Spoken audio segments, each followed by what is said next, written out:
Superstorm Sandy has made landfall along the coast of southern New Jersey and along the U.S. Atlantic seaboard. It's one of the biggest storms to hit the U.S., with 50 million people in its path. Large parts of New York City have been plunged into darkness, and patients were evacuated from a hospital after it lost power. Streets in New Jersey and Long Island are submerged. At least 11 people are dead. The skipper of a stricken tall ship off the coast of North Carolina is missing.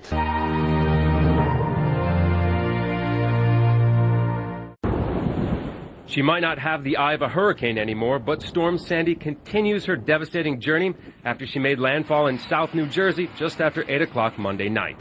50 million people were impacted by the superstorm, the convergence of three weather systems as it slammed the most populated part of America.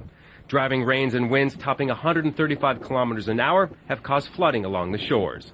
This was the major concern here for Lower Manhattan. The Hudson River's banks have swollen. You can see this water streaming across. This is called the West Side Highway. Look at this, how quickly it's coming across. We've only been here a couple of minutes, and it's raised about 5 to 6 centimeters. It's pooling down in Lower Manhattan. Get out of the road, get out of the road. Go inside, go inside. Tens of thousands in the city are without power.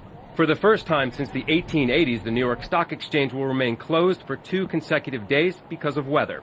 Subway and train tunnels have been flooded with seawater. Millions use public transportation in the New York area to commute daily. The subway is not expected to reopen for a week.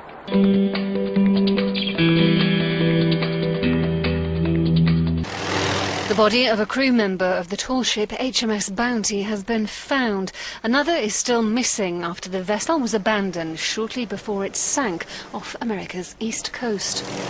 As Hurricane Sandy powered towards the eastern seaboard, a U.S. Coast Guard helicopter was scrambled to rescue the 16-strong crew. The ship started taking on water about 150 kilometers off the North Carolina coast. It was built for the 1962 film Mutiny on the Bounty, about the 1789 revolt on board a British ship in the Pacific Ocean. 14 crew members have been picked up from lifeboats, and expanded air search is underway for the missing crew member.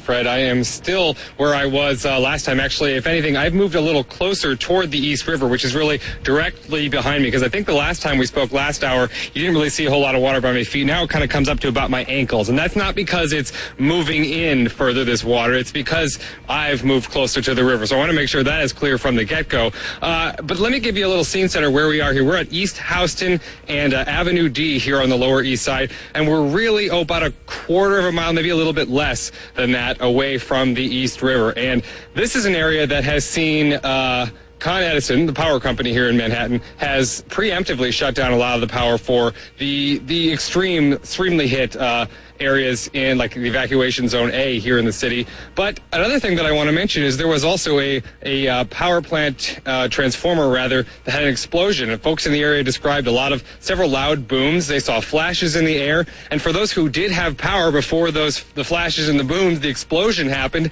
they did not have power after that. I spoke to a man who was walking home from dinner. As soon as he saw that in the air, everything pitch black. So we've got folks who had lost their power preemptively. That was on purpose. Con Edison shut it down. And we've got folks who lost it as a result of this explosion. So really, about everything everything south from about 34th Street and south. So that's a pretty good chunk of the Lower East Side is all without power. We were driving down here. We were driving down here very carefully and very slowly because things were ominous. People were kind of onlookers who were out there taking pictures, just kind of, this is not something that people in New York see very often, a blackout on this part of the city, Fred.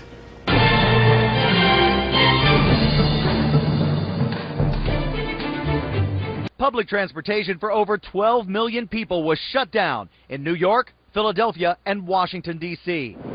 And concerns don't ease after Sandy's landfall. More than 1 million people in 11 states are already without power, and as many as 10 million may lose electricity as the storm pushes inland.